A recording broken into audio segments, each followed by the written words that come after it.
नाज़रीन, नबीसर रोड वेझो हाकड़ू ढोरो वही अचण सबबि यूसी फ़कीरुल अब्दुल्ला ऐं यूसी नबीसर थर जे मुख़्तलिफ़ ॻोठनि जा हिक ॿिए सां ज़मीनी राब्ता कटिजी विया आहिनि, जंहिं करे रहवासी तकलीफ़ुनि खे मुंहुं ॾियण ते मजबूर आहिनि।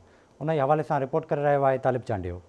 नबीसर रोड वेझो यूसी फ़कीर अब्दुल्ला ऐं यूसी नबीसर थर जे मुख़्तलिफ़ ॻोठनि जो हाकड़ो ढोरो वही अचण सबबि गुज़िरियल 6 महीननि खां ज़मीनी राब्तो कटिजी वियो आहे। हूअं त हिननि ॻोठनि में का बि बुनियादी सहूलियत नाहे, पर हाकड़ो ढोरो वहण सबबि ऐं उन ते पुल न हुजण करे ॻोठाणा सख़्तु तकलीफ़ुनि खे मुंहुं ॾियण लॻा आहिनि। वधीक उन्हनि आवाज़ टीवी न्यूज़ सां ॻाल्हाईंदे चयो त तव्हांजे साम्हूं ॾिसो पिया हेॾो पाणी आहे, असीं किथां मटियूं, असां ज़ुल्म आहे, का जेको ॿुधण वारो को हिते आहे ई कोन।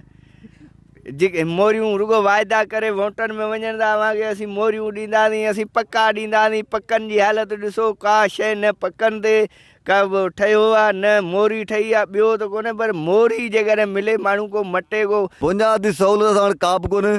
ॻोठ उमेदली चांडे में स्कूल आहे, उहो बि वीरान पियो आहे। बशीर चांडे में स्कूल ई कोन आहे का बि, माने बशीर चांडियो आहे, गाजियान चांडियो आहे, केटल फार्म आहे, उमेदली चांडियो। ऐं चारनि ई ॻोठनि में का बि बुनियादी सहूलियत का बि कोन आहे। वोटनि जे लाइ अचनि था त पोइ असां अव्हांखे हीअ शइ ॾींदा, अव्हांखे मथे ते खणंदासीं, मथे ते असांखे पट ते पिया उतां गेलण लाइ तयारु कोन आहिनि। न हितां का पुल जी सहूलियत आहे जितां माण्हू अॻिते ॿनी बारे ते वञी सघे। तमामु मसइला पेश अचनि था। रोड जी हालत तमामु ख़राबु आहे। जेको अधु कलाक जो सफ़र आहे उहो 2-2.5 कलाक में तइ कयो वञे थो। अलाहकारनि खे इहा ई अपील आहे त बराए महिरबानी असांखे हितां खां पुल ॾिनी वञे, जीअं त ॿनी बारे ते मज़दूर वेंदल आहिनि उहे पंहिंजे नमूने सां सही अचनि। वधीक ॻोठाणनि जूं अवां ॻाल्हियूं ॿुधियूं त हुननि वस वारनि खां मुतालबो कंदे घुर कई आहे त हिननि ॻोठनि में के बि बुनियादी सहूलियतूं न आहिनि, जंहिंमें स्कूल, इस्पताल, बिजली, पको रोड ऐं हाकड़े ढोरे ते पुल न हुजण करे संदनि मुश्किलातुनि में वेतर इज़ाफ़ो थी वियो आहे।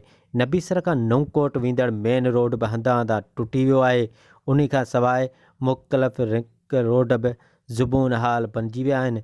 हुननि आला इख़्तियारनि खां मुतालबो कंदे घुर कई त संदनि ॻोठनि में बुनियादी सहूलियतूं ॾिनियूं वञनि ऐं ज़ुबून हाल बणिजी वियल रोडनि जो नएं सिर रिपेयरिंग वारो कमु जल्द शुरू करायो वञे।